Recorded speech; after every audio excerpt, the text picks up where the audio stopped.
Alright everyone, this is the final video in my Hellboy coverage. For now, I may return to it in some way in the future, but for now this is the conclusion. Hellboy in Hell. Thank you everyone that has came on this journey with me. This is my first reading of Hellboy, and I absolutely fell in love with the character. So fun.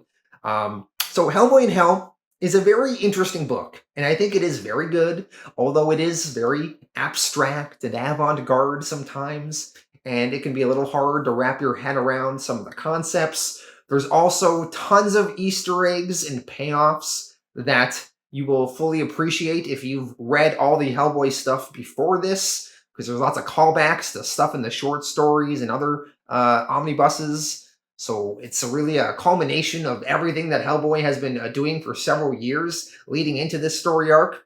I actually went above and beyond, and I listened to this podcast called the Hellboy Book Club podcast, so I could fully wrap my head around everything in here and explain it to you all properly. I do recommend that podcast if you really want to nerd out over Hellboy. But yeah, I think this one is a really triumph of a story arc. Although it's maybe polarizing, and maybe not everyone's gonna love it. And the ending is, like I said, a little abstract. So, anyway, it'll be a fun discussion afterwards, and you can all let me know your thoughts in the comments, what you thought of the ending. But for now, let's dive into this. Hellboy in Hell! Hellboy Omnibus Volume 4, Hellboy in Hell. Written and art by Mike Mignola, colors by Dave Stewart. This video covers issues 1 through 10 of Hellboy in Hell. Hellboy in Hell, Chapter 1, The Descent. In the previous story arc, The Storm and the Fury, Hellboy was killed by a dying Queen of Blood, and as she was being dragged to Hell, she took Hellboy's heart with her, and Hellboy died too. Our story begins with Sir Edward Grey talking with Baba Yaga. Baba Yaga says, "I never liked him, but even I have to admit he ended well. I saw him kill the dragon and saw Nimu's ghost pluck out his heart. I've seen enough. You want to go after him. You think you can save him." Sir Edward Grey to this says, "His story's not finished." Baba Yaga responds, "But it's his story, Sir Edward, not yours. You should let him go. There are things he has yet to do, horrible things. You go now and drag him out of the pit, you may find that you take some of his burden upon yourself. Are you prepared to do that?" Sir Edward Grey answers, "I am. Show me where he is."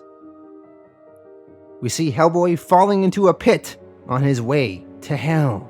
Currently, he is in a place called the Abyss.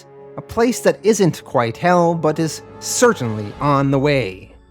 Hellboy, he falls and cracks his head on a rock down below. And then when he stands up, he is in a giant room surrounded by giant shrimp-like monsters. Hellboy comments, "Ah, crap. Where the hell am I?" Sir Edward Grey then reveals himself to Hellboy. Sir Edward explains, "The Abyss. Not quite Hell, not yet. This is the outer edge, and you are staring into the bottomless depths of chaos." The big shrimp-like monsters begin to start moving in on Hellboy, but Sir Edward uses some magic to push Hellboy away. And while Sir Edward is distracted fighting these big monsters, Hellboy is attacked by the demon, Eligos. Eligos was the demon on the bridge that was guarding Morgan Le Fay's castle in the Wild Hunt story arc. Hellboy defeated Eligos, and now he wants revenge, here down in Hell. Eligos whacks Hellboy with his hammer, and Hellboy gets launched back.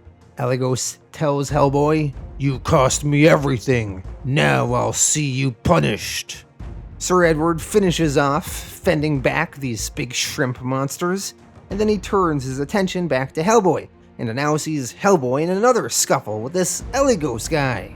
Sir Edward comes to Hellboy's aid, and he magically traps the demon inside a type of force field. Eligos trapped inside warns Sir Edward, I know you, warlock. You have skills and a talent for survival, but do this, side with my enemy against me, and like him, be destroyed. Aligos manages to break his way free from the force field trap that Sir Edward Grey put him in. Aligos goes to attack Hellboy and Sir Edward, feeling outmatched, he teleports himself and Hellboy to safety, to a safe haven, leaving Aligos down there in the dark. So Hellboy and Sir Edward are in this safe haven, which just looks like a city down there in hell. Sir Edward tells Hellboy, that creature will be close on our heels. I hope to trap him here, destroy him if I can. Did you recognize him? Hellboy replies, yeah, I had a run-in with him a while back. He looks pretty different now, but I remember that hammer. Sir Edward responds, he was Aligos, a duke and knight of the Order of the Fly. He used to command 60 legions, but when you defeated him on that bridge, he was stripped of his rank and power and cast down into the pit. Hellboy he then asks Sir Edward Grey, and who are you? You look familiar. I've seen you before at the tower after the dragon. Hellboy he vaguely remembers seeing Sir Edward Grey during the Fury story arc. Sir Edward Grey reveals to Hellboy, I've watched you a long time, and yes, I was there. I'd hoped we'd have a few moments. Before they could speak further, Aligos manages to catch back up with them and continue his attacks. Sir Edward Grey magically removes Hellboy from the haven they were in to protect him, while he continues to fight Aligos himself. So Hellboy is tossed and he tumbles down some stairs where he lands on the street there. Once in the street, Hellboy oddly sees a puppet show version of A Christmas Carol. He is seeing the scene portrayed of when Scrooge meets Jacob Marley, one of the ghosts in A Christmas Carol. In A Christmas Carol, Jacob Marley was the deceased business partner of Scrooge. Marley, he appears early in the story as a ghost wrapped in heavy chains, made from ledgers, locks, and cash boxes, symbols of his life of greed and selfishness, similar to how Scrooge was. And he warns Scrooge about the consequences of living a life driven solely by money and a lack of compassion. And now Jacob Marley is doomed to wander the earth in chains due to his miserly ways. And he tells Scrooge that he will be visited that night by 3 spirits, the ghosts of Christmas past, present, and future, and they will help him avoid the same fate. As the puppet show ends, a spirit appears before Hellboy. Hellboy asks, you the ghost of Christmas past? The spirit answers, not hardly. The spirit grabs Hellboy's hand and flies him high up into the skies over that city down there in the abyss of hell. The spirit asks, are you afraid? Hellboy answers, me? Let's see. I got killed, fell into a hole full of giant bugs, and a big iron guy beat the crap out of me with a hammer. Considering the day I'm having, I think I'm doing pretty good. So, where to now? Hellboy in Hell, Chapter 2, Pandemonium.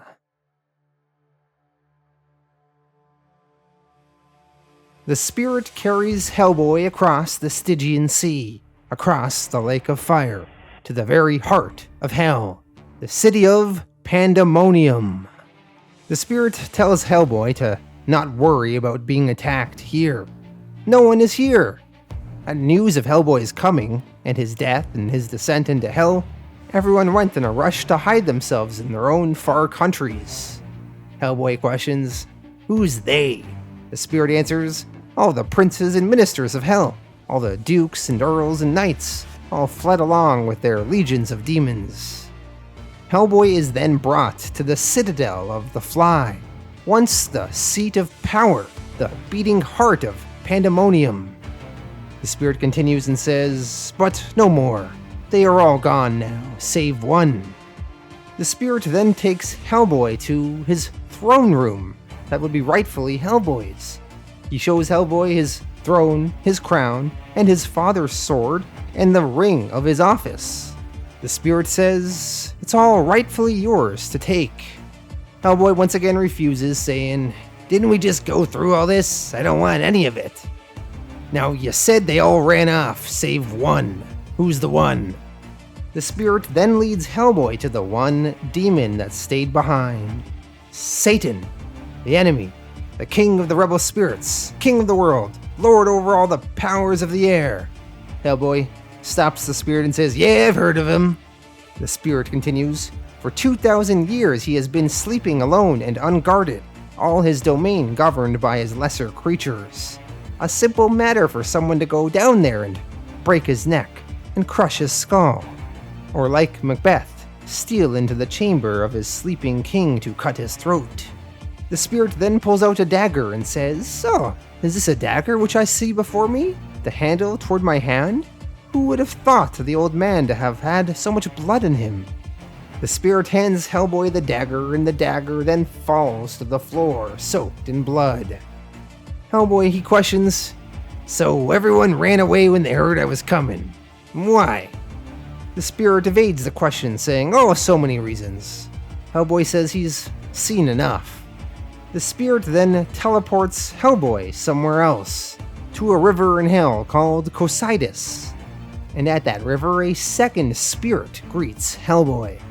Hellboy, confused, says, geez, what the hell was that? And where's that other guy I was talking to?"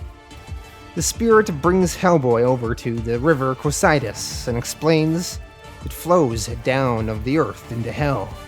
Hellboy asks, "Any particular reason you guys are showing me all this?" The spirit answers, "Look into the water. What do you see?" Hellboy, he sees some fish in the water, but the fish are speaking, saying, "Help, please, please God, no, help, mercy." Hellboy asks the spirit, "What are they?" The spirit answers, "They are misspent lives, not the great monsters, but the common damned." The spirit then explains that the fish of the damned are caught by the Fisher of Souls, and then they are forged into Hell's soldiers. They form the army of Hell, Hellboy's army. The spirit then talks of the wall that separates heaven from hell and the earth, and that Hellboy's right hand of doom is the only object that can breathe life into Hell's army, and then Hell's army could break down that wall. Hellboy, he says, "I don't care. I don't want any of it, and I've seen enough, so let's just go." A third spirit then grabs Hellboy's arm and teleports him to the place of his birth, to the house that he was born in. The spirit then signifies he wants to show Hellboy the events of that night. And Hellboy, he's saying, "Oh no, don't do this." But the spirit does, and Hellboy is transported back to Hell on October 5th, 1617. Hellboy sees his human mother, Sarah Hughes, hung up on a hook before Hellboy's demon father, Aziel. Hellboy's uncle, Astaroth, is also there, as well as Hellboy's other older brothers. Aziel says to Sarah, hanging on a hook, "Sarah Hughes, you struck your name out of the book, turned your back to the light of day, and chose to walk in the shadows with me. You could not be parted from me even in death, and now you are honored to bear my son." We then see that Hellboy is born. Aziel continues, "And upon his head all my hopes." Hellboy's right hand is then cut off as a little baby, and then a skeletal spirit, dressed all in white, replaces Hellboy's hand with the right hand of doom. Hellboy is then brought back to the present day, where his uncle Astaroth is waiting to greet him. Astaroth says to Hellboy, "Welcome home." Hellboy in Hell, Chapter 3, Family Ties. Hellboy, talking to his uncle, asks, "What happened here?" Astaroth explains, "You mean after you were born? After your father called up powers to fix that great hand in place on your own? I don't know how he came by it. He was my brother, but he kept that secret even from me. In Pandemonium, once the other princes discovered that he had the hand and learned of your birth and what he was bound to create, they evoked angels of destruction and sent them to put an end to it all. But they were just a moment too late. Before the angels of destruction could destroy Azil and also capture Hellboy in the right hand of doom, Azil sent Hellboy away. Azil most likely did not mean to send Hellboy where he wound up, but Hellboy then got sent inadvertently to Earth by Grigory Rasputin, or it was perhaps even by the ghosts of his human siblings. Hellboy was somehow drawn to them. But either way, Hellboy was brought out of hell from the year 1617, and he was brought to the year 1944, where Hellboy was then born on Earth, which we saw in the Seed of Destruction story arc. Astaroth further explains that Azil's punishment for creating Hellboy and attaching the right hand of doom to him was that he was stripped of all of his power, and he was imprisoned in ice forever. Hellboy, hearing this, says, "I didn't want it, and I sure as hell didn't ask for it." Astaroth responds, "Does that make his sacrifice any less?" Hellboy, looking at his dad frozen in ice, questions, "Why me?" We then see Hellboy's two brothers show up, Gaiman and Lusk. They tell Hellboy, "We've asked the same question every day since the day you were born. Why you, with two sons already of more noble birth?" Astaroth, he chimes in and says, "And a sister, do not forget her, Gamori, though she declined to come." Hellboy asks his uncle, "What are you doing? What is this?" Astaroth responds, "I'm tired of waiting for you, boy. You've always worn your humanity too close. You cling to it even now. I thought your own death might finally wash it away, but no. So I'll leave you to the tender mercies of your brothers, and whoever takes that hand, he shall have it." Astaroth, annoyed that Hellboy is always rejecting his destiny, has finally brought Hellboy's brothers to confront and hopefully kill Hellboy, and then one of them will have the right hand of doom and can finally do all the shit that Astaroth has been waiting for Hellboy to do, to power up the armies of hell and break down the walls between Earth, Heaven, and Hell. And Astaroth will be there to guide whoever that may be. Hellboy's brothers start attacking him, and Hellboy, he starts fighting them off. They're pretty tough though. Hellboy gets the first few hits in, hitting them with his right hand of doom, and when he lands those punches, we see a big boom on the page. Hellboy knocks his one brother Lusk back, and Astaroth starts manipulating Lusk, saying, "No shame, nephew. Gammon was always the stronger, and maybe he just wants it more. And maybe when he's king, he'll remember you." Hellboy and this Gammon are still fighting, and Lusk, he jumps back into the fight eagerly, saying, No, I'll have it. I'll have the hand." Hellboy and his two brothers fight some more. Hellboy tells Astaroth, "You really are a pile of crap." Astaroth responds, "Ugh, that your father should live to see you as you are now. Almost better that he had died." Gammon, he jumps in and says, "He should have died, the old fool, for choosing Hellboy over me. When I'm king, I'll set him free and tell him to his face before I gut him on his own throne." This upsets Astaroth though. Astaroth tells Gammon, "Stop! Fool he might have been, but he was still your father, and you should show him more respect." Astaroth then chops off Gammon's head with his sword.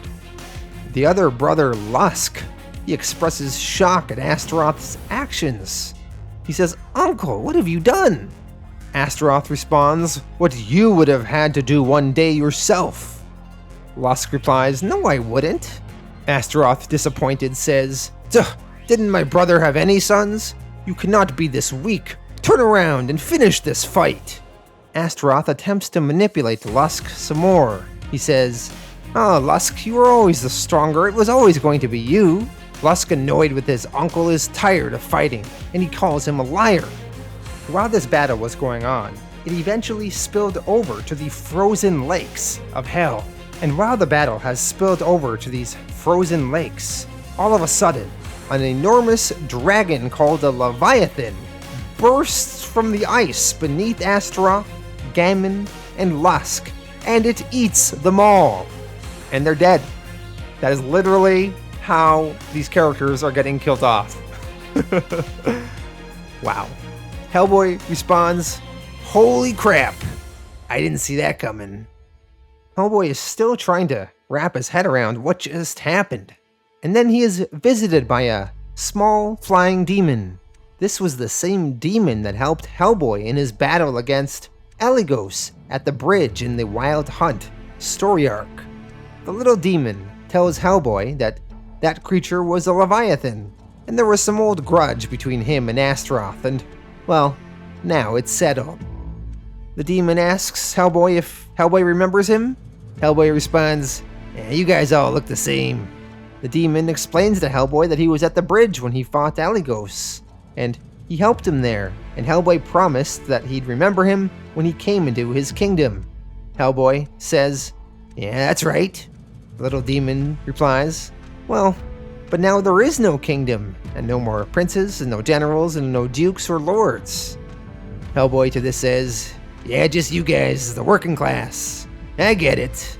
The little demon tells Hellboy, "It was their dream to escape this place, not ours. We only want Pandemonium. We were slaves there. We did the work. Shouldn't we have the reward?" Hellboy to this says, "Grapes of wrath, baby. Just look out for that guy in the basement." The little demon tells Hellboy, "Oh, haven't you heard? Someone went down there and cut Satan's throat." Hellboy, shocked, says, "What?" Hellboy, he then remembers earlier the events of last issue when the spirit there was giving Hellboy the dagger, and the spirit was urging Hellboy to go and kill Satan. And Hellboy, he didn't even remember doing it, but he did. He did go down there, and he did kill Satan. Hellboy, talking to himself, says, "But I didn't. I couldn't have. I'd remember if I did." The little demon tells Hellboy that Satan is dead and Pandemonium is a tomb. And what's done is done. And you see, you're not important anymore. Now you're nothing. Nothing. Nothing at all. The ice that Hellboy was standing on then breaks off and drifts afar. Hellboy is eventually returned to the abyss. Hellboy in Hell, Chapter 4, Death Riding an Elephant.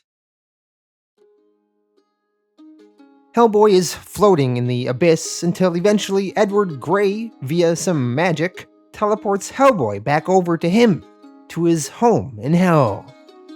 Edward tells Hellboy that he has trapped Eligos back where they were fighting earlier, and he hopes that Eligos will be trapped there forever. Hellboy and Sir Edward Grey walk around the home. This is Sir Edward Grey's house in Hell. Hellboy, he is drawn to a painting he sees there that is Death Riding an Elephant by an artist named Walter Heap. Hellboy explains, "When I was a kid, my first trip to London, a friend of mine took me to an old pub in Whitechapel, into a back room where a guy named Edward Grey and his pals used to hang out in the 1890s, and this painting was there on the wall.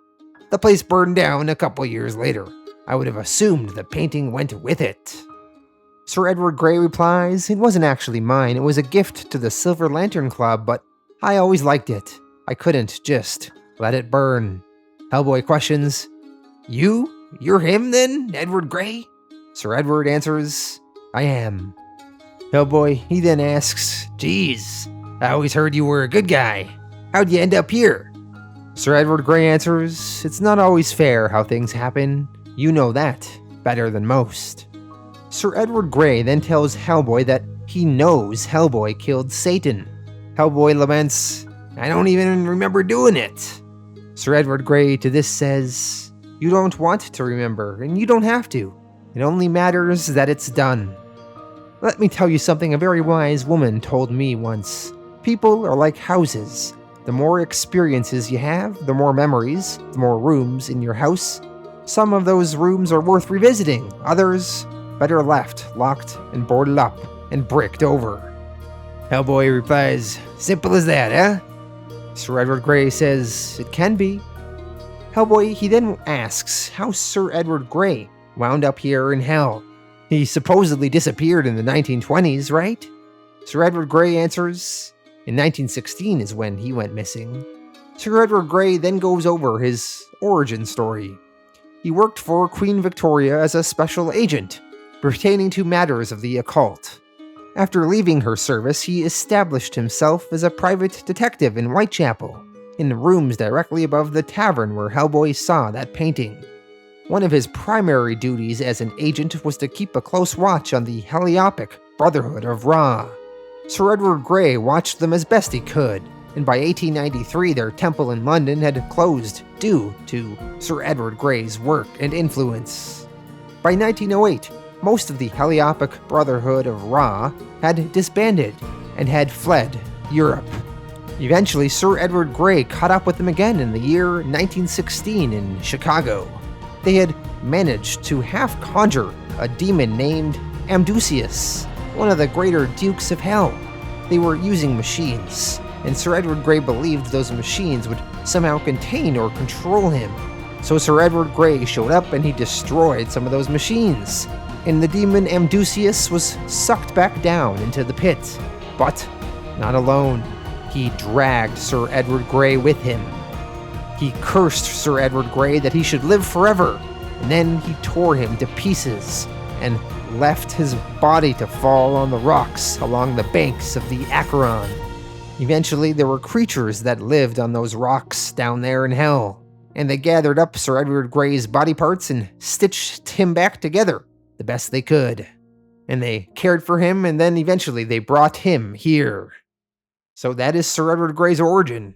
Hellboy asks, "What is this place, this house that they are in?" Sir Edward Grey explains the house they are in belonged to a warlock named Angus Weir. He sold his soul, but then sought to cheat his masters in hell. In 1813, they sent a horde of demons to snatch up his house from off the coast of Scotland and bring it here to Acheron. Angus Weir didn't survive the trip, but with his dying breath, he renounced all his evil works and begged that he be forgiven, and he inscribed these symbols, bearing any demon, any creature of hell, from ever entering this place. Hellboy asks, "Really? They work?" Sir Edward Grey answers, "Trust me, I've seen it tested many times." Hellboy wonders why it doesn't work on him. Sir Edward Grey answers, "You never were a simple creature of hell." Hellboy replies, "Whatever I was, now I'm just the dead version of that. Or maybe that little guy was right, and now I'm nothing at all." Sir Edward Grey tells Hellboy, "It's hard, I know. You've lost the people that care about you, lost the whole world, but you might consider this. For the first time, you are truly free." Hellboy wonders what Sir Edward Grey means by that. I mean, he's still lugging this right hand of doom thing around. Sir Edward Grey replies, "I think you'll find there is no one left who wants it. Hellboy, you've lost one world, but gained another. A chance to begin again. How rare a thing is that?" Hellboy, after this conversation, he seems to accept this, and he leaves. He will now live here in hell. This is his life now. With Hellboy gone, Sir Edward Grey then talks to the spirit of his house, the warlock Angus Weir. Angus tells Sir Edward he lied to him. Sir Edward answers, "No, I didn't.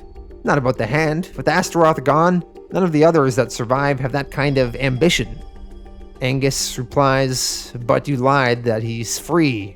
Sir Edward to this says, "I know there are still things he's bound to do.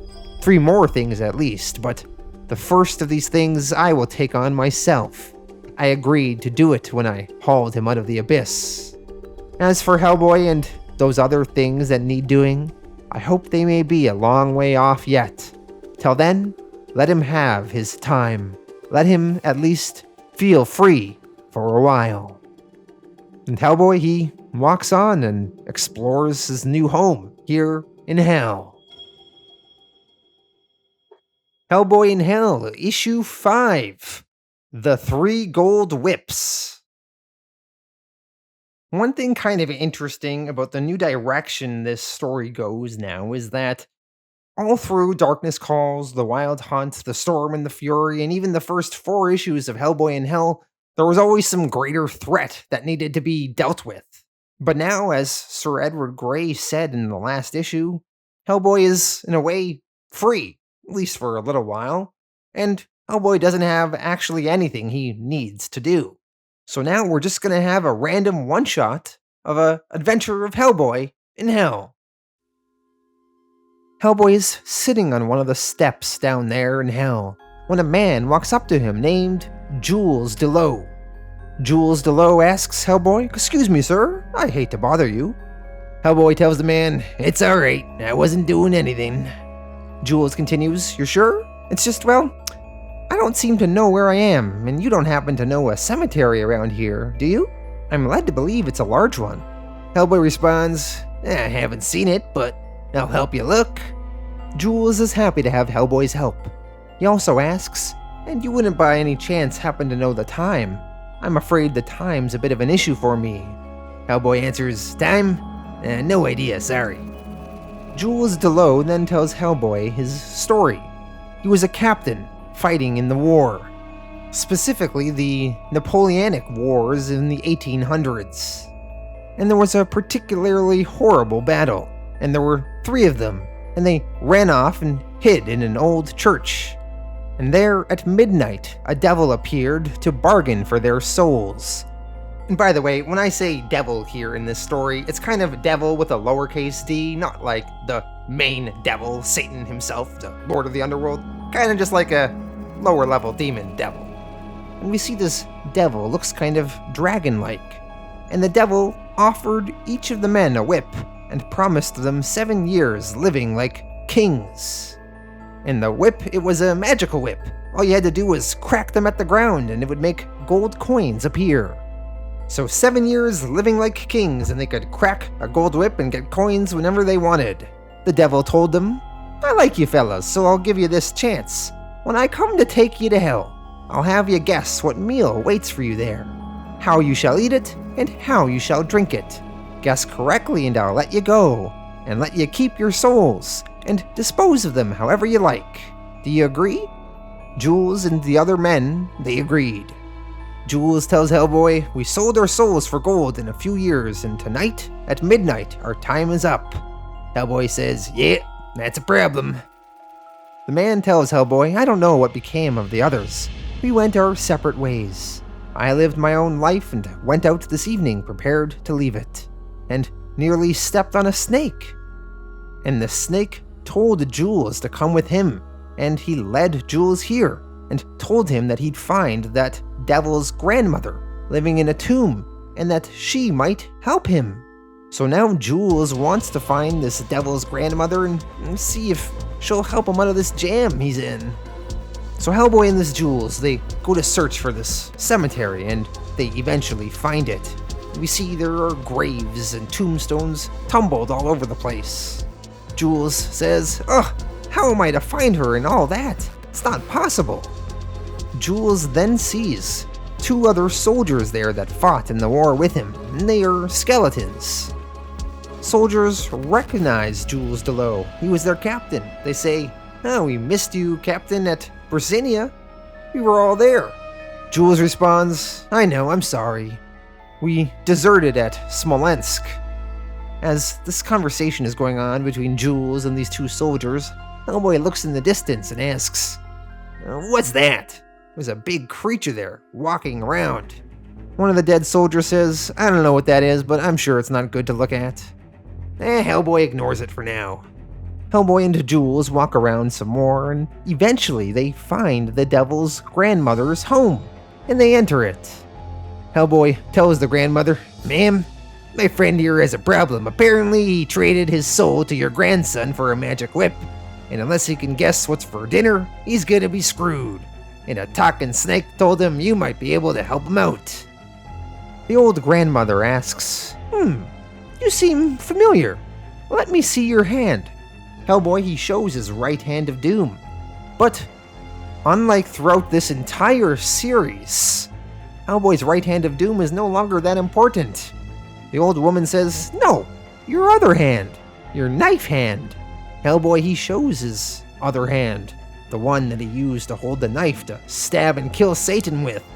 And somehow it even seems like Hellboy's hand is still bloody from doing that. I don't know if the old woman did this out of fear or respect, or she was just gonna help anyway, but she says, I will help you if I can. It so happens the boy is on his way now. Hide yourselves, be very quiet, and listen. The devil, he then flies down, flop, flop, landing on the old woman's home. The old woman, through some magic, somehow makes herself massive, and she picks up Hellboy and Jules Delow and hides them inside a little skull cookie jar she has there. And then the woman's grandson comes inside. The grandmother says she doesn't recognize her grandson, so her grandson changes form, and instead of looking like a little dragon, he then changes into something more humanoid, and he asks his grandmother, you know me now? The grandmother does recognize her grandson and says, my favorite boy, come sit and drink with me. They talk for a bit. The grandmother asks, tell me, how goes it with the world? The devil there questions, their world, the humans' world? The grandmother responds, no, our world. The devil answers, our world is chaos. Something's happened. All the princes have fled Pandemonium, and those that fled with their armies, I hear that once they reached the mountains, their armies turned on them and tore them to pieces. The old woman questions, fled the city? From what? The devil answers, I don't know, but they say Satan himself is dead. The old woman to this says, well, interesting times. She cheers her grandson, and they drink. The grandmother asks, what will you do in this new world? The devil answers, well, the slaves have taken Pandemonium, and I'm no slave, but if my prince is dead or gone far, then I suppose I will be my own creature. The grandmother and the grandson then discuss the souls that the grandson is off to fetch. The devil says, I'll keep 2 for myself, and you can keep the 3rd one, grandmother. The grandmother questions, how sure are you of having them? The devil answers, I'm sure. I bought them with gold and told them I would only let them go if they could guess the dinner waiting for them here. The grandmother laughs, saying, ha! They should expect to be fed in hell? The devil to this says, there's a meal waiting for them. In the great North Sea there's a dead rabbit and fish, and they'll have that for their meat. For fork and knife, they'll have a whale's rib bone, and for a wine glass, they'll have a hollow horse's hoof. Jules Delow, listening to this conversation in the cookie jar's skull, he's excited. He says, that's it. He now knows the answer to the devil's riddle, and he will be able to keep his soul when the devil tests him. The grandmother tells her son, clever boy. Here, let me pour you another drink. The grandson devil is reluctant, but he eventually says, I'll stay for one more, but only the one.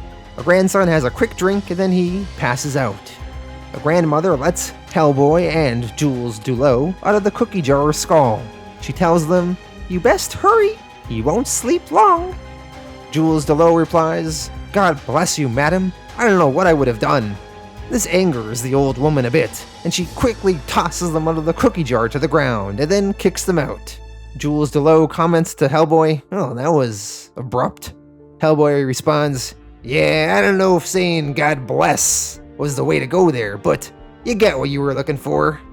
Hellboy and Jules Delow leave, and they walk through hell a little bit, and Jules eventually finds the snake that gave him the tip-off earlier. The snake asks if Jules is ready to go. The bells are beginning to toll for his fatal hour. Just then, the clock strikes midnight, and Jules Delow, he dies, as he was preordained to do. And Jules is now a skeleton. And apparently this was all just a dream to Jules. Jules tells Hellboy, thank you, my friend, but tell me, this has all been a dream, hasn't it? How can I trust anything that happens in a dream? Hellboy to this says, what have you got to lose? So Jules is then taken away, where the devil will give him his riddle, and Jules will answer the riddle successfully and will be able to keep his soul. The two other dead soldiers then reconnect with Hellboy. Hellboy asks them, "You guys stuck around?" They answer, "We're out of our graves now and no desire to go back, so we thought we might go with you." Hellboy, he's fine if they tag along. He asks, "I don't suppose you guys know where we can get a drink around here?" We then see this Jules Dulot. He died in Paris at midnight on August 7th, 1819, on a stone wall near his body. And near that wall near his body, someone or something had etched these words: "His soul, his own." Hellboy in Hell, Chapter 6, The Death Card. Hellboy is now hanging out with those two dead soldiers, and they are in a bar in Hell, drinking. And they are all hanging out with two men named Mr. Jenks and Mr. Dean. Mr. Jenks and Mr. Dean tell Hellboy that they are attempting to map out the geography of Hell. The two dead soldiers hearing this comment, "Map? I doubt it." But Mr. Jenks and Mr. Dean say, "Oh, we are also conducting interviews with various demonic persons, preparing to write the definitive history of Hell." Hellboy asks the two men, "Can I see your map?" The men respond, "Oh, well, we've not actually committed that to paper yet. Still a little blurry in some of the details, where the rivers go, etc. But you see, essentially, Hell is a great bowl with water at the bottom. That would be the Stygian Sea. And at the center of that, there's the Lake of Fire. And at the center of that, Pandemonium. And all around the sea, you have the cities of Hell. Well, city more like singular, as it's all one sprawling tangle of buildings and streets. No doubt you've already discovered that it's a maze yourself. And I'm embarrassed to admit, we've never quite managed to find our way out of it.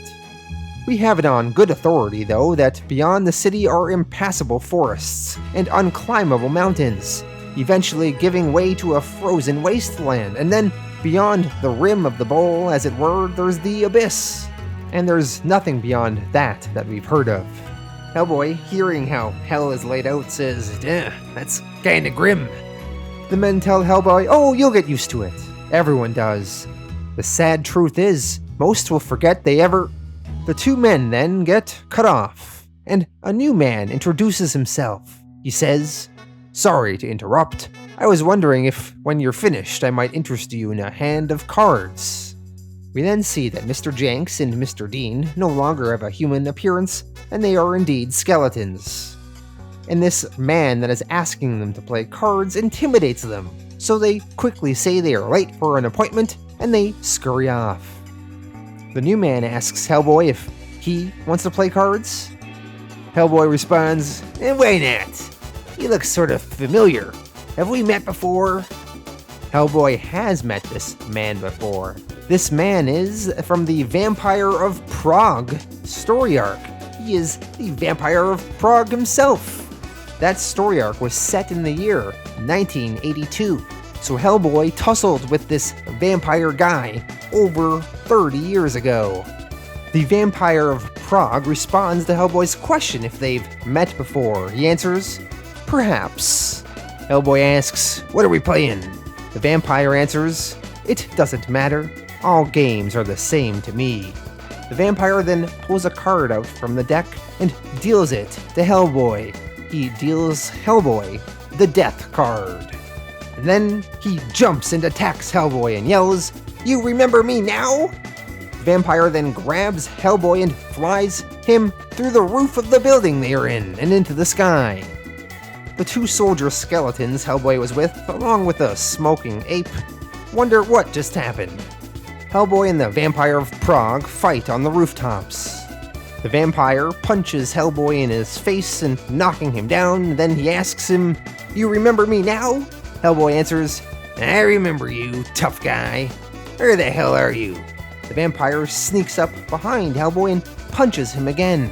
And Hellboy, he gets knocked so hard that when he wakes up, he is all of a sudden in Prague. Or at least, maybe some sort of Hell version of Prague? Who knows how the rules of Hell really work? Hellboy, he wanders through this hell version of Prague, and he winds up at a marionette shop, similar to the one he battled the Vampire of Prague in their original storyline. Inside the marionette shop, Hellboy sees a little puppet of the vampire himself. Hellboy tells the vampire, "You're some kind of sore loser, pal." In the original story arc, Hellboy beat the Vampire of Prague in cards as he had a full house and the Vampire of Prague only had a straight. The vampire attacks Hellboy some more in this puppet shop, and then it also seems that some of the other puppets in the shop on their strings are also attacking Hellboy. Eventually, there's a loud boom that is heard and seems to cause some destruction of some of the buildings. Now that the rubble is cleared, Hellboy can talk to the Vampire of Prague. He asks him, "What the hell is the matter with you? Back then I beat you fair and square, didn't I? I had a full house, and what did you have, a straight?" The vampire replies, "That's right. You set me free, and this is my paradise, where the sun never rises, and no cock crows, and no church bell ever rings. This is my..." And then, just as he says that, a loud bong rings out multiple times. A bell is ringing. This startles the Vampire of Prague, and he yells out, "Bastard!" and he flies away. And then, what seems like a priest walks over to Hellboy, and he was the one that was ringing that bell. And he tells Hellboy, well, he was wrong at least about the bell. The priest continues talking and says, "It is hard to understand a creature like that. He was a man once, but is so corrupted. He no longer has any desire for heaven. He is not chained to this place, but dwells here of his own free will. Praise the Lord that even here, even as I am given power over such a monster. I only wish it was power enough to make him see the error of his ways." And as he says this, the Vampire of Prague, flying away, just lets out a laugh, saying, "Ha! He will never see the error of his ways." Hellboy responds, "Well, he really had it in for me, so I guess I owe you one. What's your name?" The man says he does not remember. He does remember the man that he was, though, the man they dragged screaming from the pulpit, the man they tied to the bell from his own church and threw into the sea. That man was of the world, and here he is now, a minister to the damned. The man continues and says, "I've seen 1,000,000 souls drawn out like serpents, thrown down into the lake of fire to burn forever. But lately I have seen the other as well. So I know that even here there is hope." As he says this, he sees a woman, one of the damned, and she says, "Forgive me." And then her soul leaves her body in the form of a bird, much like we saw in the Third Wish story arc. And this bird seems to fly out of hell and is heading towards some sort of exit in the sky.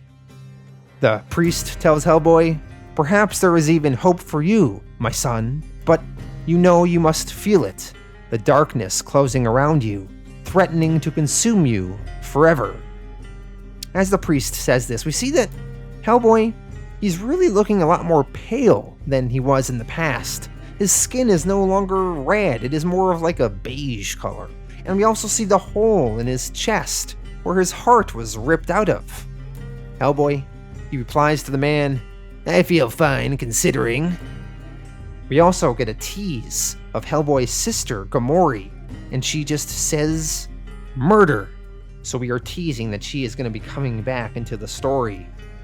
The priest tells Hellboy, "Either way, I will pray for you and hope that we may meet again someday."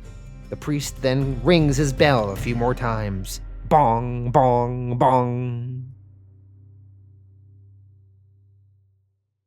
Hellboy in Hell, Chapter 7, The Hounds of Pluto, Part 1 of 2, also known as The Trials of Dr. Hoffman. Somewhere in hell, Hellboy is getting more sick. He passed out in the street, and 2 doctors named Dr. Chatrian and Erkman found Hellboy, and they brought him back to their home. Hellboy is all zonked out. The doctors tell Hellboy, "Shh, drink this, it's alright, we're doctors." Hellboy, he passes out again, and he dreams. and in his dream he wakes up in a green kind of meadowy area. Hellboy in the dream asks, "Where am I?" Alice Monaghan is there in the dream, and Alice, she answers, "You don't know? This is England, or it was. There's no name for what it is now." Hellboy, he then looks at a large tree, and he asks, "England? And what's that?" Alice answers, "That's the world tree, the new world tree, sprung up from your blood, your sacrifice. When it's grown, it will be the tree for the new world. The old tree is dying, creatures in hell gnaw at its roots, and something worse is coming, a cancer that will eat its heart."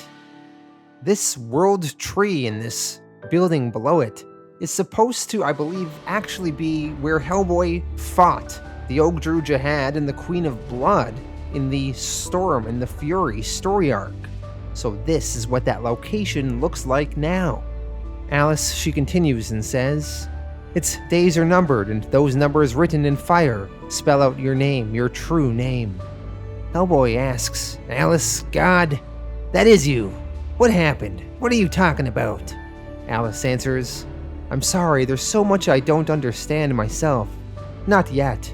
So much of it is still her talking through me." We now see that Alice is wearing the crown that the fairy queen, Queen Mab, used to wear. Queen Mab, she died, and now it seems she is somehow working through Alice.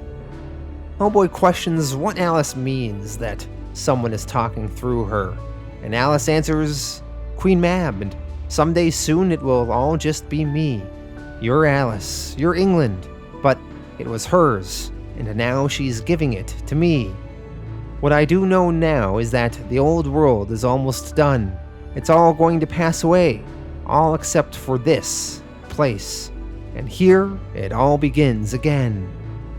Hellboy, looking at all this new greenery, he comments, "Whatever it is, it's beautiful. I wish..." Alice cuts Hellboy off and says, "I know, but you can't. I so wish you could." Hellboy, he continues and says, "But maybe I can. Maybe..." Alice cuts him off again and says, "No, you can't. I'm sorry."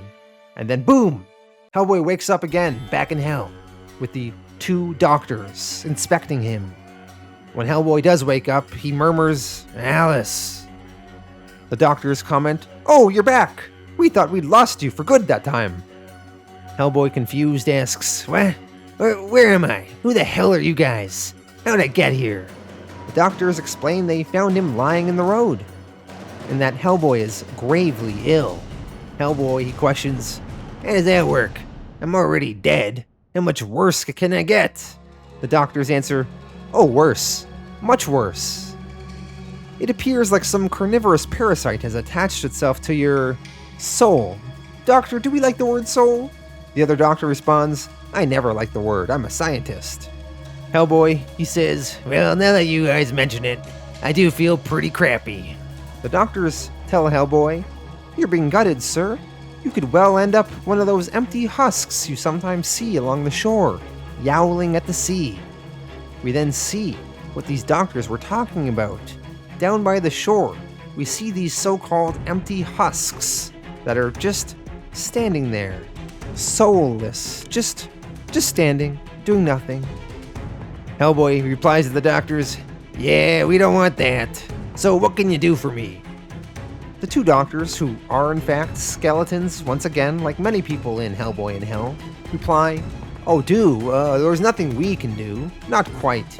It's beyond us, I'm afraid, but we do know a fellow, very good. Much more his sort of thing." So the two doctors, Chatrian and Erkman, bring Hellboy to the town square to their other doctor friend that might be able to help Hellboy, a Dr. Hoffman. Although Dr. Hoffman has some of his own troubles. Dr. Hoffman is in the middle of a court proceeding in the town square, and the verdict of his trial is about to be read. One of the other men there, Dr. Wilhelm Coppelius, he desperately wants Dr. Hoffman to be found guilty. Wilhelm tells Dr. Hoffman, Here's where you get yours, Hoffman. The judge warns Wilhelm, saying, Dr. Coppelius, behave yourself. The judge then turns to the skeleton jurors to read their verdict, and the skeleton jurors say they cannot decide. This enrages Dr. Wilhelm Coppelius. He says, "What?" Hellboy, watching this from a distance, comments to the other doctors, "I don't like that guy." The doctors question, "Who, the judge?" Hellboy says, "No, the pissed off guy." The skeleton doctors say, "Oh, Dr. Coppelius. Yeah, he's horrible." The judge tells Dr. Hoffman he is free to go, and Dr. Coppelius, he is outraged, and he is cursing as Dr. Hoffman leaves. The judge even warns Wilhelm, "You will manage yourself or I'll find you in contempt." And this really pisses Wilhelm off. He screams contempt, and then he grows very large in size. He almost moves in to attack Dr. Hoffman, so Hellboy punches and clocks him right in the face, and that seems to snap Wilhelm out of it. Hellboy and Dr. Hoffman and Dr. Chatrian and Erkman, they all leave, as Dr. Wilhelm Coppelius is left behind, stewing in anger. Hellboy asks Dr. Hoffman, "What were you on trial for?" Dr. Hoffman answers, "Who can tell? It's always something." Hellboy then asks, "That guy, Coppelius, he really seemed to have it in for you." Dr. Hoffman to this is sympathetic. He says, "Oh, poor Wilhelm. It's a sad story. The two of us were at university together, but we didn't see each other for years after. And then one day he sent for me. He built himself a golem and said that it was giving him trouble. So I went to meet the golem and found the creature to be actually quite charming and agreeable. If anything, it was strange. The golem was obsessed with the subject of fish, and we see this golem that this Dr. Coppelius built. He is obsessed with fish, and he keeps saying fish names. He's saying turbot, carp, sea bream, etc., etc. Dr. Hoffman says, a short time later, though, the creature did run amok. Sadly, that is an all too common failing in golems. And we see an example of this in the golem when it starts going crazy. It screams out, "Halibut!" and then it whacked and killed some people. Dr. Hoffman explains further to Hellboy, the golem caused quite a lot of damage, and not surprisingly, Wilhelm was held responsible, and they drove him out of town and he froze to death. And ever since, he's blamed me for it all. Hellboy and the three doctors all walk to Dr. Hoffman's home. Dr. Hoffman asks if Dr. Chatrian and Erkman will wait outside while he talks to Hellboy inside his home for a bit first. So Hellboy goes inside this Dr. Hoffman's home. Hellboy, he is standing in front of a mirror, and we see some sort of insect monster being reflected in the mirror back. Hellboy asks the doctor, "Is it bad? How sick is Hellboy?" The doctor answers, "I'm afraid so. Drink this potion. It's not a cure, but it should hold you over till your situation can be properly dealt with." Hellboy, he drinks some of it and says, "Ugh, it's disgusting." The doctor tells Hellboy, "Don't be a child, it's medicine, and see, you look better already." Hellboy, his shade of skin is becoming slightly more red now. While all of this is happening across town, Dr. Wilhelm Coppelius is still stewing in anger, and he is actually growing larger and larger in size, to the point where he is towering over buildings. And he starts screaming for Hoffman and saying, "Where are you, Hoffman?" Dr. Hoffman calls the other two doctors, Chatrian and Erkman, back inside his home. He tells them that Hellboy's case is very serious, but now there's another matter that they need to attend to first.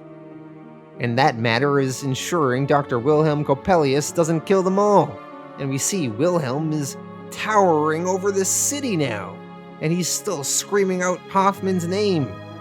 Hoffman, he starts ordering everyone around, saying, "Dr. Chatrian, if you'll fetch that dead cat off the shelf there, and Dr. Erkman, in that cabinet there, the third drawer from the right, you'll find a piece of red string."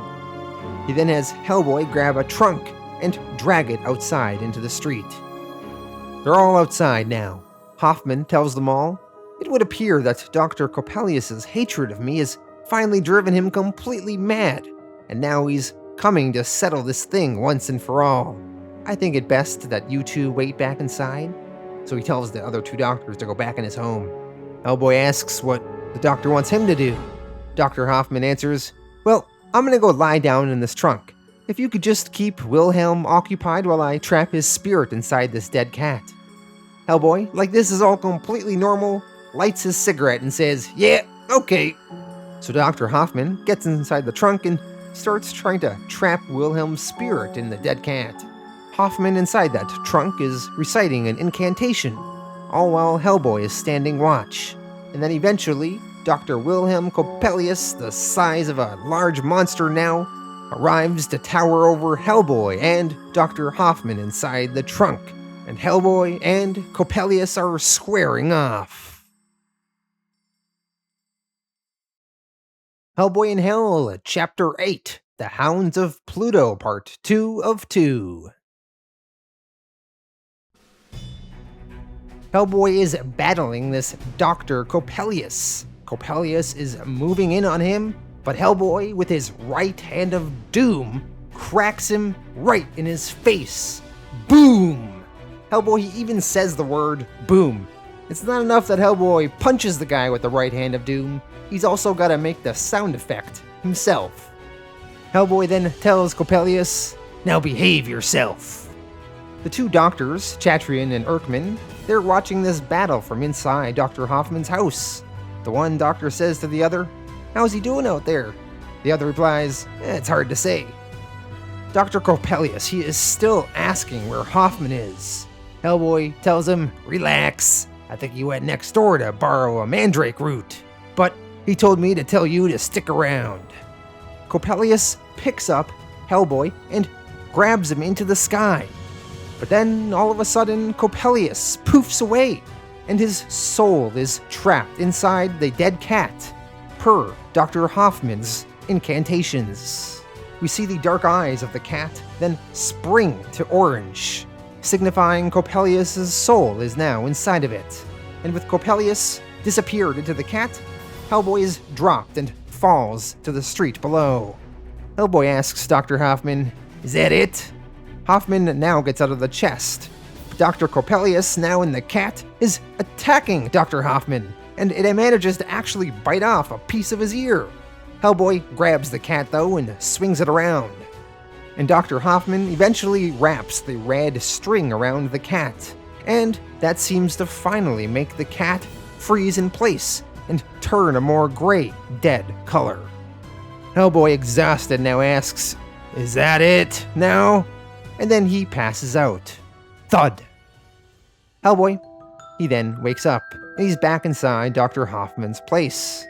And Dr. Coppelius is now trapped inside that cat and is merely now a decoration inside Dr. Hoffman's home.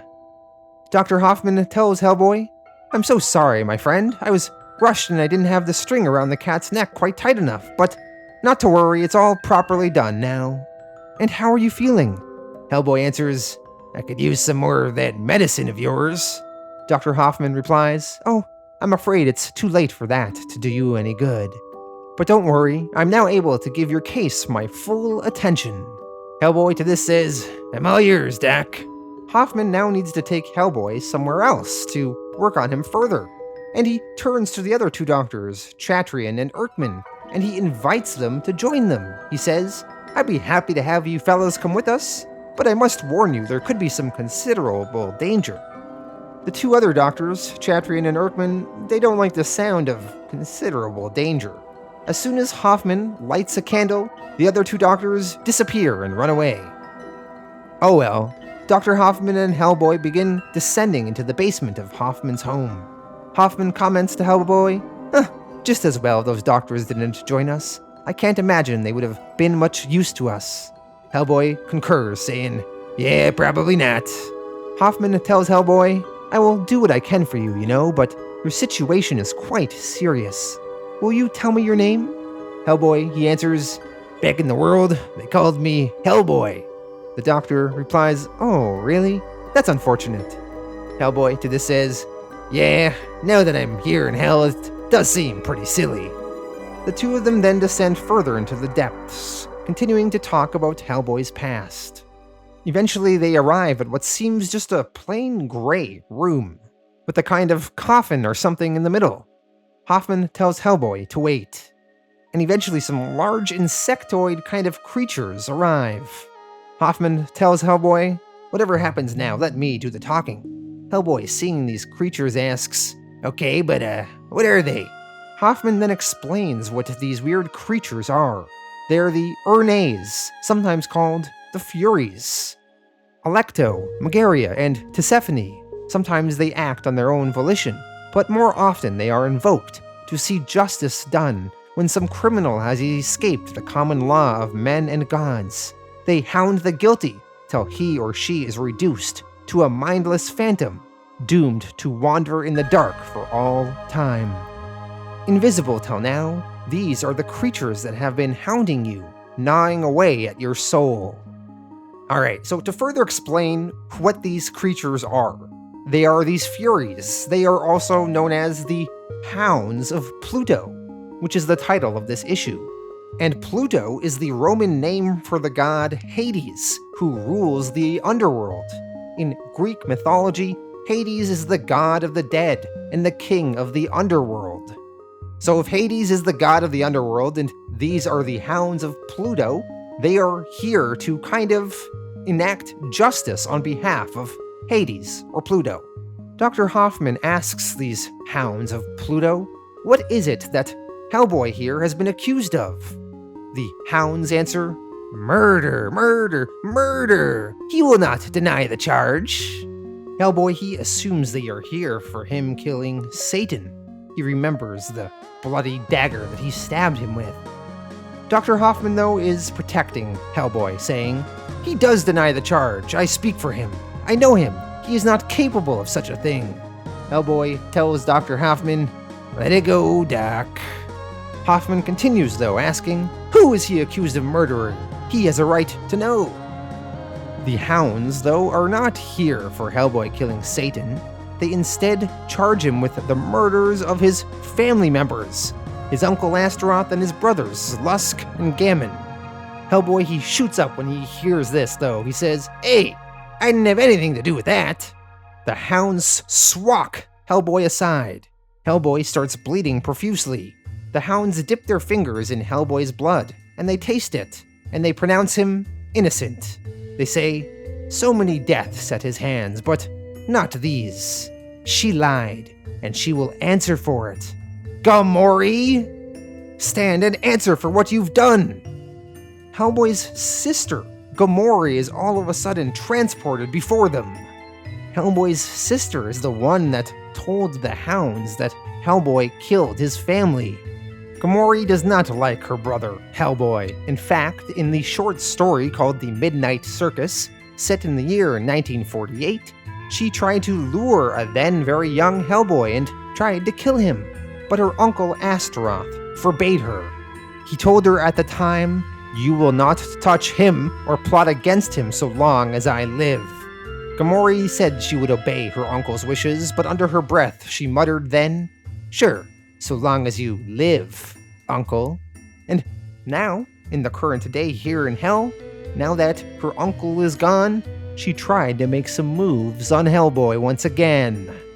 Gamori yells out to the Hounds, "What? Answer to you? Bloodhound? Deliver my revenge or slink back to your hole and lick spit for your master." Dr. Hoffman asks Hellboy, "Do you know her?" Hellboy, he then remembers the events of the Midnight Circus story arc from when he was a child. He answers Hoffman saying, "I saw her once. I was kind of hoping that was just a dream. I guess not. Crap, I think that's my sister." Gamori, overhearing Hellboy say this, turns to him and says, "Half-sister, and that you and I share a common father is the greatest shame of my existence." Hellboy to this says, "That's harsh." Gamori continues, "That my father chose you before Lusk, before Gammon, before myself? And he will suffer for that forever. But that's not enough for you. You aren't satisfied, so you've come back to kill us all." Hellboy answers this charge, saying, "Didn't you hear your pals up there? I didn't do it. In fact, Your uncle, who was always a pain in the ass, cut off one of your brother's heads, and then a giant sea monster jumped up and swallowed the whole bunch of them. I had nothing to do with any of it. Gamori charges back saying, liar, and even if it's true, it's all your fault. Hellboy, he finally just says, shut up. Gamori, she does continue though, and she says, you ruin everything you see, everything you touch. I warned my uncle. I told him, kill him now while you still can, I said, and I was right. Maybe he could have stopped you then, but now it's too late and you're dead, but cannot die. You're a curse. Better that you never should have been born. As Gamori is yelling at Hellboy, the Hounds of Pluto are dragging her away into the sky. Hellboy, he yells and asks the Hounds, Hey, what are you guys gonna do with her? One of the Hounds answers, you want to know how she will be made to suffer? Hellboy, he answers, not really. Can you just skip over that and just tell me what happens when you're done? The Hound answers, when we judge she's paid enough, we will let her go. And we see as this Hound of Pluto is explaining this to Hellboy, we see these events taking place in real time. So they took Gamori away and they somehow made her suffer, and then they thought that she paid enough, so they let her go. And she was in some sort of strange-looking desert. Gamori asked, go where? What is this place? The Hounds told her, you want blood? Look for a river of blood. Find that and follow it to its true source. It will take you home to Pandemonium. And when she sees what's there, that the river runs from Satan's cut throat. We see Gamori going through this process. She's following this trail of blood, and it leads to Satan. And very heavy metal here, we see all this blood just streaming from Satan's body on his throne.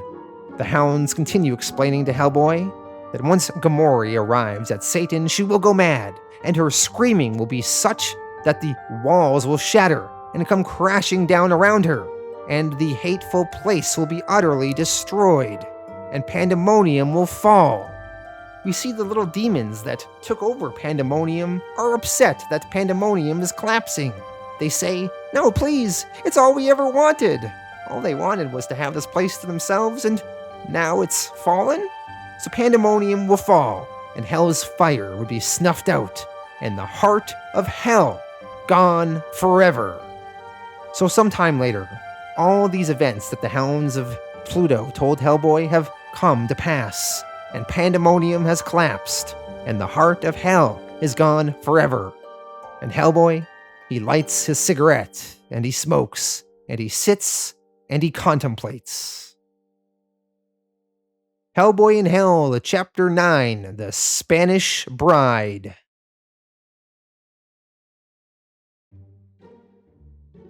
Somewhere in Hell, 3 demons are talking about how Hell is being overthrown and descending into anarchy. The one demon says to his friends, I no longer have a name. I was under Captain Rumail. I commanded his 32 legions, but now he's gone. Another says, I delivered my master safely to his home just beyond the Cocytus River, but there his house slaves were waiting, and they tore him all to pieces. They also share rumors of other deaths, saying, I hear Usiel and Ram and Sameza are all dead, and Moloch too, and Belial and Dagon. Another responds and says, and did you know Belial's captain? I spoke to him before he cut his own throat. He said he saw a place not far from here where 100 corpses are heaped in a pile, left to rot. All of them princes and lords. So many.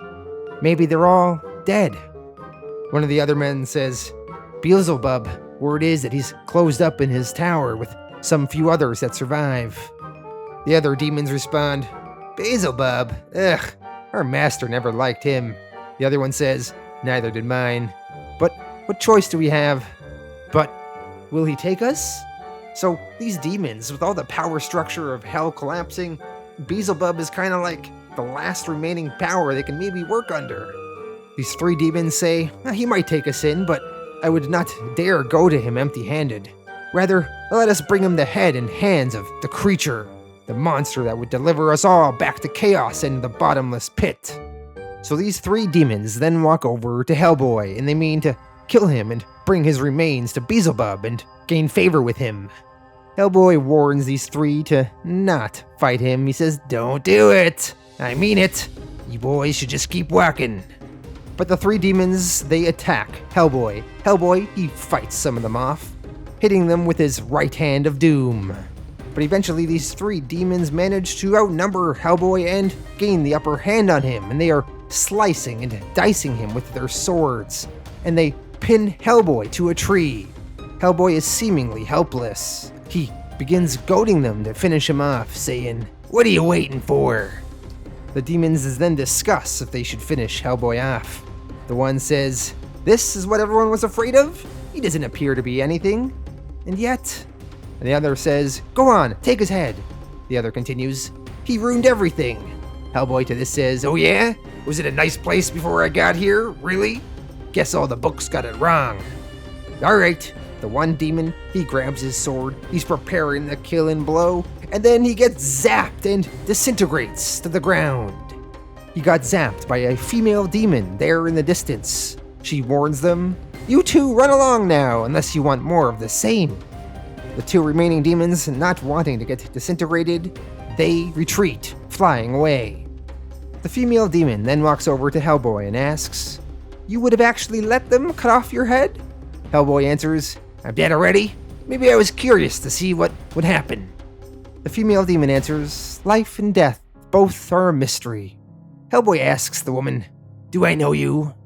Do you all remember who this is? Here's a hint. It's from one of the short stories, from when Hellboy goes to Mexico. The woman shows Hellboy her wedding ring. This is Hellboy's wife.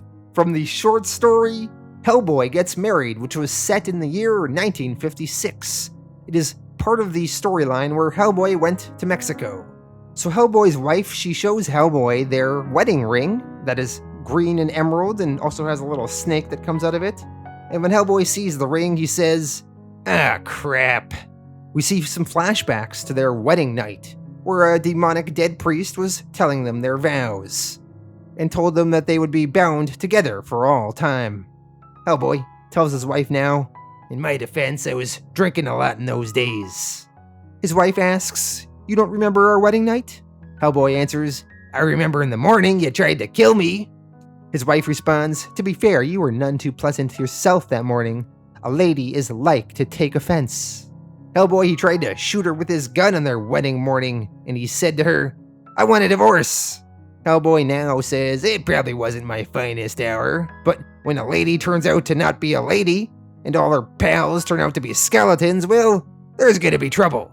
Hellboy's wife tells Hellboy, "The truth is, I think I wanted you to destroy me, or rather, I wanted you to destroy the thing I had become."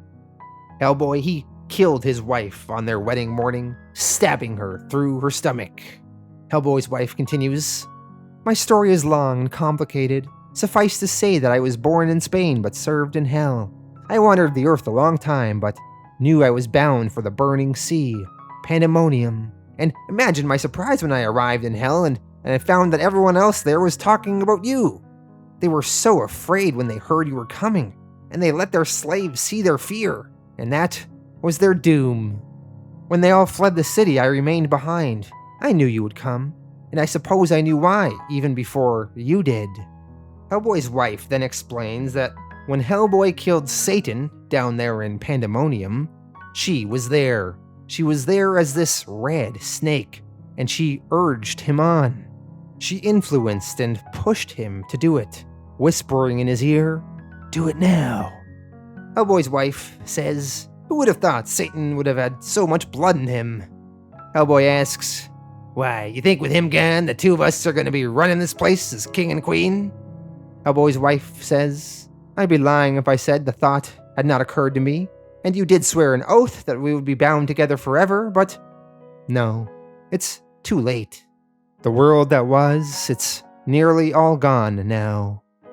Hellboy's wife then points out this ash that is raining down from the sky.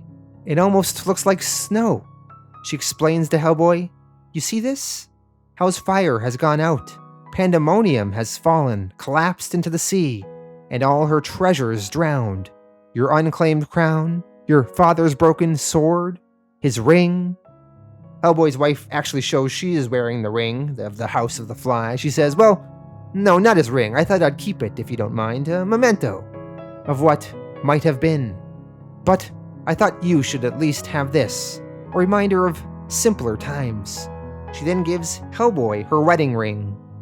She tells Hellboy, now I'm going far away, and when I get there, I'm going to hide myself as best I can. And you're going to have to finish what you started. You know what you have to do, and I'm afraid you're going to have to do this part alone. It's one of the reasons you were born, it's one of the reasons you died, and it's the reason you are here now. You want to start over? You want a new life? First, you have to finish the old one. Hellboy's wife leaves him be, and she leaves. And then we hear the sounds of bells ringing in the distance. Bong, bong, bong, bong. Hellboy in Hell, Chapter 10, The Conclusion, For Whom the Bell Tolls. But wait, actually, before I dive into that issue, I'm going to take you back to an important issue that Mike Mignola published way back in 2002 called The Magician and the Snake. It's actually going to be really important context for the final issue of Hellboy in Hell. So, The Magician and the Snake was a short story published in 2002.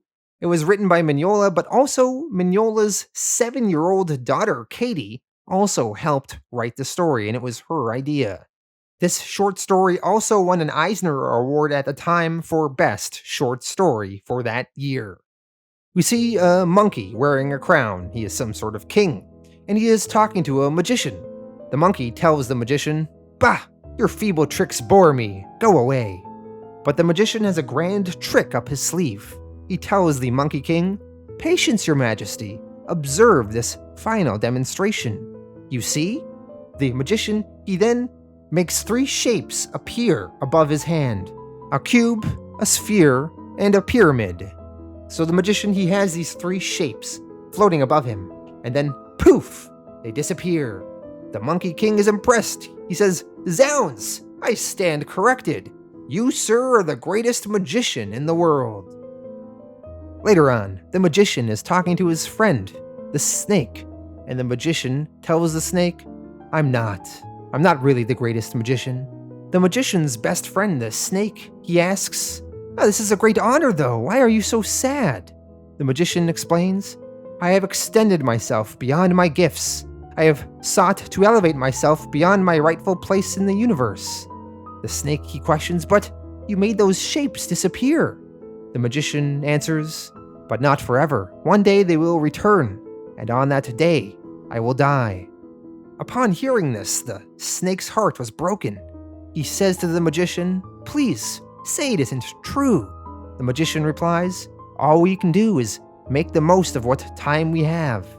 The snake to this says, "We will." And the two of them did, and those last years were the happiest of both their lives. But eventually, all things end. And one night, the shapes returned, like the magician said. And when the snake saw the shapes returned, he said, "No, not yet." And the snake, he went to the roof of the magician's house. And the snake was furious at the shapes, and he yelled at them, saying, "Go away!" The magician did not have much time left now. The snake told the magician, "Change me into a lion, and I will bite them. I will swallow them, and then you will live forever." The magician replied to the snake, "I cannot, but now everything that was mine is yours, and I know you will remember me." The snake to this said, "I will." And the magician died, but he was happy in his passing because he was so well loved by the snake. Alright, so that was the Magician and the Snake storyline, and we've actually seen a statue in hell of the Magician and the Snake in some previous issues in Hellboy in Hell. In issue 5, the 3 Gold Whips story arc, here is that Jules Delow guy walking by the statue. And in fact, the snake that helped him out, telling him how he can maybe keep his soul, was perhaps the same snake from the story. And at the end of that issue, we see Jules Delow dead right by the Magician and the Snake statue. But alright, okay. Once again now, getting to the final issue. Hellboy in Hell, Chapter 10, the conclusion. For whom the bell tolls. We see the demon from Hellboy in Hell, issue 5, the 3 Gold Whips story arc. This is the demon that was trying to acquire Jules Delot's soul. And the demon, he had a grandmother and he talked with her in her home. Well, he is now flying back to see his grandmother once again. So the demon, he's flying to his grandmother's home and he crashes through the roof of the building. This demon is in anguish. He screams out, "Grandmother!" The demon's grandmother goes over to him and says, "I'm here." The demon answers, "Are you? I can't see you. I'm blind." The grandmother asks, "How did that happen?" The demon answers, "When I was here last, do you remember?" The grandmother says, "I do. We drank together and you promised to bring me a soul to light my lamp." The demon grandson to this says, "I told you what was happening in the world and you said interesting times. Oh, grandmother, it's so much worse now." The grandmother comforts her grandson and says, "Tell me." The demon grandson says, "He has snuffed out the light of the world.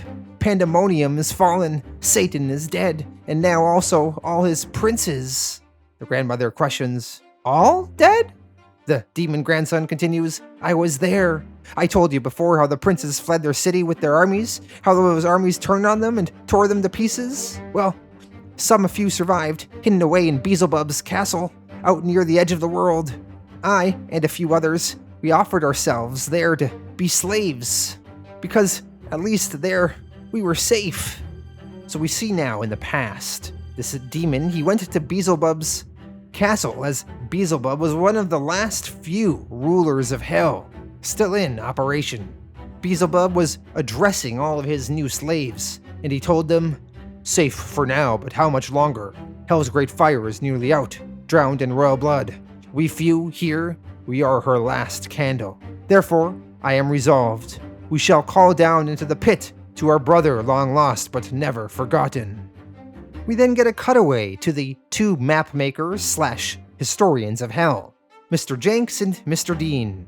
They explain that the so-called brother that Beelzebub was talking about is the creature the ancient Greeks referred to as Pluto, Lord of the Underworld. Pluto was originally one of the Watcher angels cast off the face of the earth for creating the Ogdru Jahad. Some of the Watchers, Satan among them, were allowed to remain on Earth a while, but when they refused to bow to the newly created race of man, they too were cast into the pit.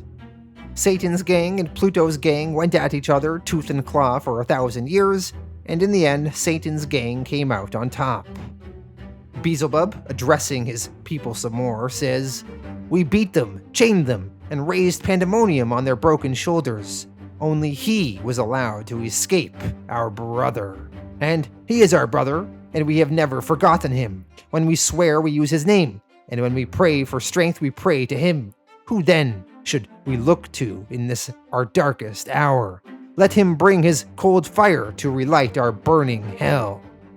So Pluto in Hellboy lore seems to be the former ruler of Hell, before the rise of Satan and his demons. He is a largely unseen figure though, and it is implied that he may be serving as a major antagonist in the post-Ogdru Jahad world. We will not see any more of Pluto though in Hellboy in Hell. The little demon, talking to his grandmother, says, "Would they really bring him back? I didn't know. Would it have made any difference?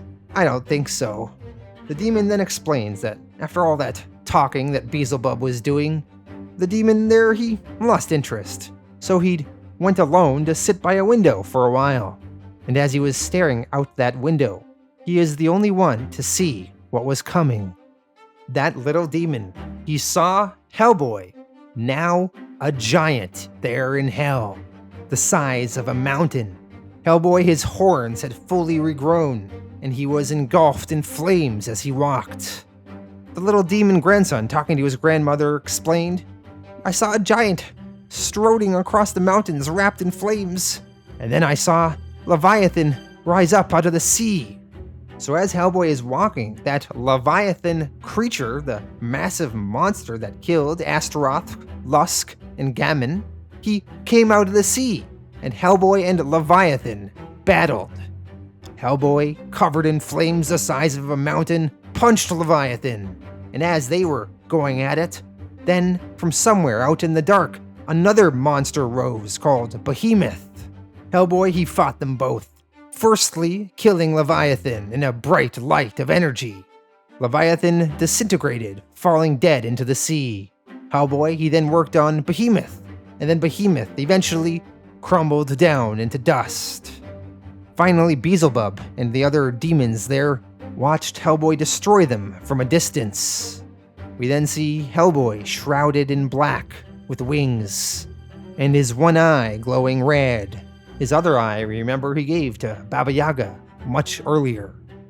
Hellboy, he then raised his right hand of doom into the sky, calling down lightning, and then he fired the lightning at Beelzebub's castle, and the castle exploded on impact. The demon grandson, talking to his grandmother, said, "And then lightning, and then out of the sky behind the giant, all those former slaves, they came to have their revenge on the last of their former masters."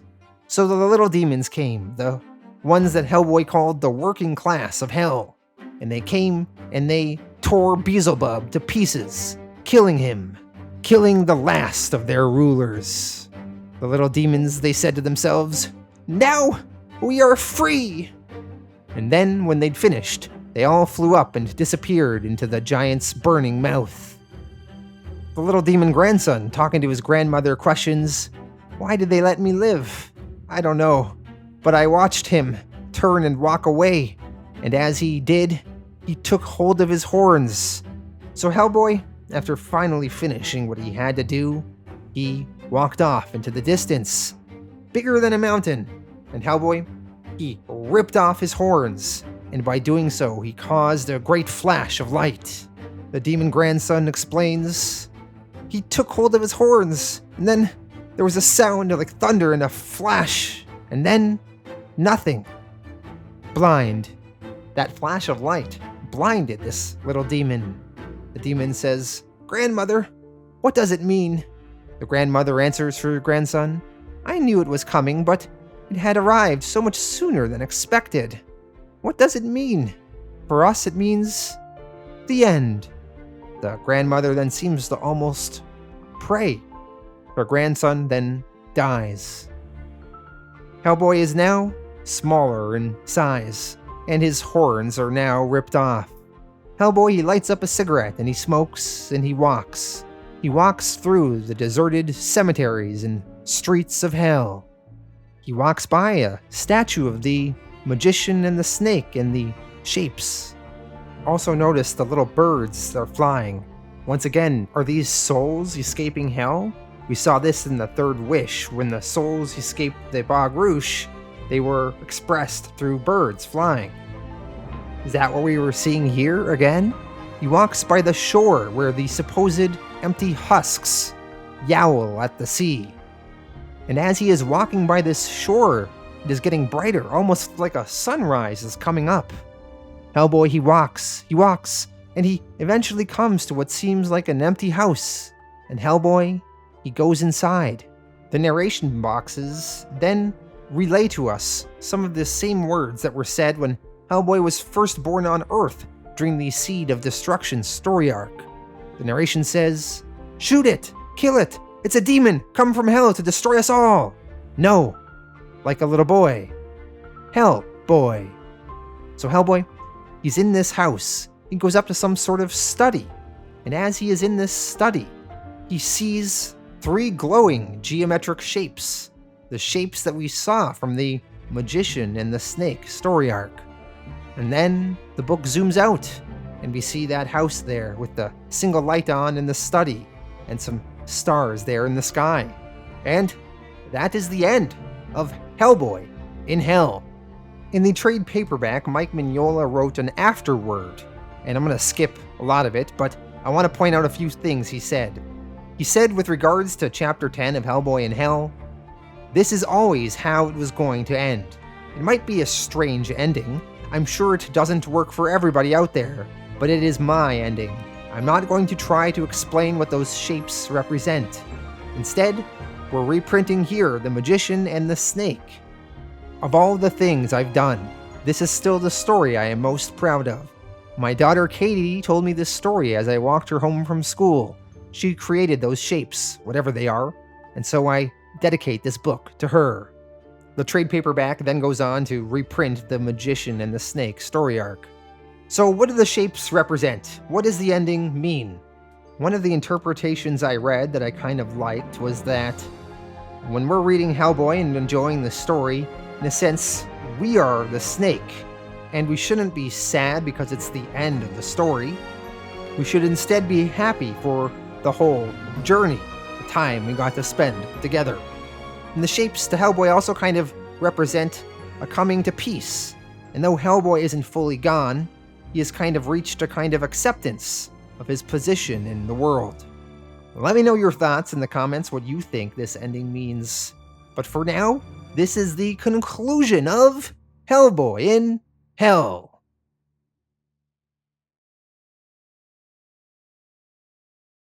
Alright, so that was Hellboy in Hell. Let me go through my thoughts. I'm kind of just going to be going all over the place as I talk about this book. There's so much to discuss. I really liked the artwork in here. It, in some ways, seems simplistic, but there's actually a lot to it. And Mignola, he's doing the writing and the artwork, and he's in some ways really telling the story through the artwork, and he's like showing and not telling. And you just kind of have to pick up some visual cues of what's going on in the background and what's going on in the art, rather than it being directly explained to you, which is kind of interesting. I love all the callbacks to past Hellboy stuff. I especially kind of liked Hellboy's wife coming back into the story. I thought that was pretty neat. There were some epic stakes in here that were pretty cool. Hellboy having the confrontation with Astaroth and his two siblings, and then Gomorrah later, was quite fun. Although I really thought that that could have been expanded to last 3-4 issues, that story arc. Instead, it's just kind of like one issue of Hellboy really talking to Astaroth and his brothers, and then they get eaten by Leviathan, the giant fish thing there in Hell. You know, kind of crazy that that got wrapped up so quickly. I would have liked more of that. I did like a lot of the little side stories that we had in here that are kind of just like classic Hellboy short stories, except they're in Hell. Like the 3 Golden Whips one, I thought was pretty fun. So I did love some of that. I thought Hellboy killing Satan was pretty interesting, although I don't really love how it was kind of like Hellboy is fulfilling a lot of the prophecies that he was supposed to do, even though he's always never wanted to do them. But yet somehow he still kills Satan, and he doesn't even remember doing it. Although maybe he was influenced by his wife to do so and others. But still, it's kind of a weird choice. And also in issue 10, when Hellboy is the size of like a mountain and he's really messing shit up there in Hell, you know, why is Hellboy really wanting to do that other than for the sake of fulfilling this prophecy? So kind of interesting to think about. Maybe I would have loved if it was a little bit more clear, but still pretty badass. All that stuff with Hellboy being massive at the end and destroying stuff. And also Hellboy killing Satan and Satan's blood just pouring out. That was so metal. Anyway, random thoughts on various stuff there. But I thought overall that was pretty cool. At the end here, the ending with the shapes, I thought was interesting. You know, Hellboy, he's kind of overthrown everything there in Hell. All the princes and lords and leaders are gone and dead now, and Hellboy's kind of alone, and it's very somber. And then he goes into this house, and he sees these shapes. And, you know, that is a kind of abstract ending that I totally get. Not everyone may be into, you know, what exactly does it mean?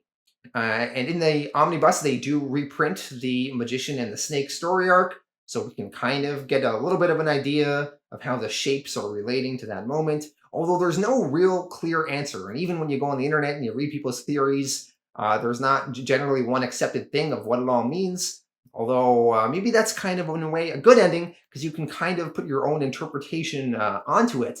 Although part of me wishes it was maybe a little bit more clear, although sometimes I kind of get the ambiguity of it and how that is an appealing ending. Let me know your thoughts on what you thought about that. Overall, I thought Hellboy in Hell was a triumph.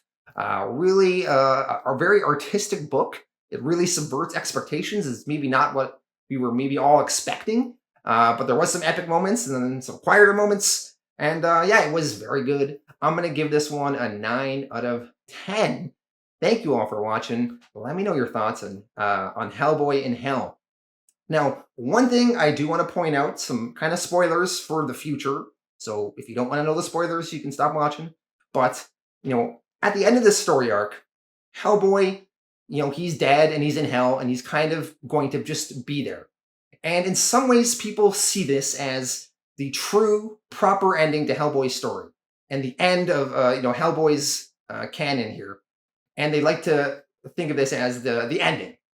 And after this, Mignola did publish some Hellboy stories set in the past, so you can see some of Hellboy's past adventures, and you can kind of see some more of Hellboy. But at some point, they did bring Hellboy back to life, and he did come back into the story. Now, I have not read the story arc where that happens. It's called The Devil You Know, and really, in order to read that, you kind of have to read all the BPRD omnibuses and get there, and then you finally read The Devil You Know, and then Hellboy comes back into the story in some way.